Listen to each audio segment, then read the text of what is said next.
ചില്ലറക്കാരല്ല, എറണാകുളത്തെയും ഇടുക്കിയിലെയും പ്രധാനപ്പെട്ട രാഷ്ട്രീയ നേതാക്കളാണ് അനന്തു കൃഷ്ണന്റെ തട്ടിപ്പ് പണത്തിന്റെ പങ്ക് പറ്റിയത്.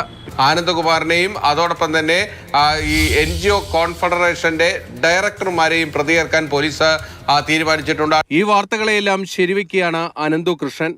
വൈറ്റ്ല പൊന്നുരുന്നിയിലെ NGO കോൺഫെഡറേഷൻ ഓഫീസിൽ നിന്ന് തെളിവെടുപ്പ് പൂർത്തീകരിച്ച് പുറത്തിറങ്ങിയപ്പോഴായിരുന്നു ആദ്യ പ്രതികരണം.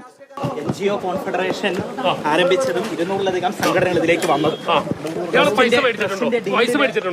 കൺസൾട്ടിംഗ് ഏജൻസിയെ ചുമതലപ്പെടുത്തിയത് അതിൽ വ്യക്തമാണ്. അദ്ദേഹത്തിന് ഉൾപ്പെടെ പൈസ കൊടുത്തിട്ടുണ്ട്. വിവിധ രാഷ്ട്രീയ പാർട്ടിയിലെ ആളുകൾക്ക് പൈസ.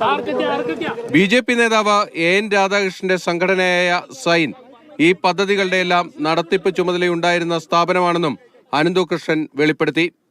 പിന്നീട് കലൂർ സൗത്ത് ജനത റോഡിലെ വില്ലയിലെത്തിച്ചപ്പോഴും ചില കാര്യങ്ങളിൽ കൂടി അനന്തു വ്യക്തത വരുത്തി.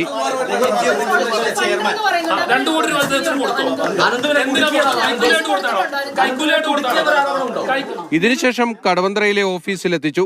കൂട്ടുപ്രതിയായ കോൺഗ്രസ് നേതാവ് ലാലി വിൻസെന്റിന് 46 ലക്ഷം രൂപ നൽകിയതിലും അനന്തുവിന്റെ പ്രതികരണം വന്നു. മറൈൻ ഡ്രൈവിലെ അശോക ഫ്ളാറ്റിലും കളമശ്ശേരിയിലെ ഓഫീസ് സ്പേസിലും അനന്തു കൃഷ്ണനെ എത്തിച്ച് പോലീസ് തെളിവെടുപ്പ് പൂർത്തിയാക്കി. രാഷ്ട്രീയക്കാർക്ക് അനന്തു കൃഷ്ണൻ ബെനാമികൾ വഴിയാണ് പണം കൈമാറിയിരിക്കുന്നത്.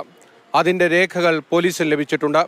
അനന്തുവിന്റെ അക്കൗണ്ടന്റ്മാരെയും അനന്തുവിനെയും ഒന്നിച്ചിരുത്തി നടത്തിയ ചോദ്യം ചെയ്യലിലാണ് നിർണായക വിവരങ്ങൾ പോലീസ് ശേഖരിച്ചത്. തട്ടിപ്പ് പണം ഉപയോഗിച്ച് അനന്തു 5 ഇടങ്ങളിൽ വാങ്ങിയ ഭൂമിയും ബാങ്ക് അക്കൗണ്ടുകളിലെ മരവിപ്പിച്ച 4.25 കോടി രൂപയും കണ്ടുകെട്ടും. ഇതിനുള്ള നടപടികൾ പോലീസ് തുടങ്ങിക്കഴിഞ്ഞു. NGO കോൺഫെഡറേഷന്റെ ബൈലോ പ്രകാരമുള്ള നടപടികളാണ് കേസിൽ നിർണായകമാകുക. ഇതിന്റെ അടിസ്ഥാനത്തിലാകും ആനന്ദ് കുമാർ അടക്കമുള്ളവർ പ്രതികളായി വരിക. ബിനിൽ, മാതൃഭൂമി ന്യൂസ്, കൊച്ചി.